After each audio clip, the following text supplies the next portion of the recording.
the Jersey Girls were the women whose a group of women whose husbands died in the Twin Towers, and they pressed for answers to how this happened in the first place. They went before Congress. And they almost single-handedly forced the creation of the 9/11 Commission. They should be honored for their patriotic service. Instead, they found themselves on the receiving end of a conservative media attack in which they were called hysterics, rock stars of grief.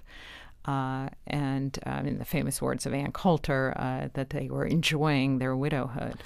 Some were accused of getting breast implants with the money donated to them.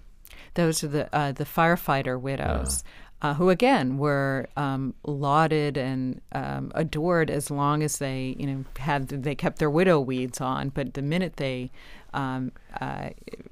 received some money and began to start a new life on their own and take certain actions on their own, then they found themselves being castigated. Do you think that we're past this now? Now that so many Americans have turned on the war and on most of the things that these would represent? I think there are signs that we are beginning to question our response and beginning to ask some hard questions.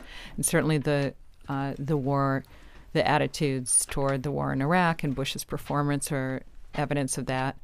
The ascendancy of Hillary Clinton, who the other day in a rally in California said, "If you elect me, I will put an end to cowboy diplomacy."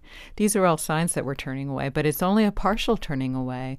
Look at, on the Republican side, Rudy Giuliani, who's playing the 9/11 Ride to the Rescue crusader, is the front runner. The problem is the mythology never really goes away. It just goes underground. But this is an American mythology. We would probably have seen a different reaction in Europe. We did, in fact, when there were bombings in London and in Spain and elsewhere.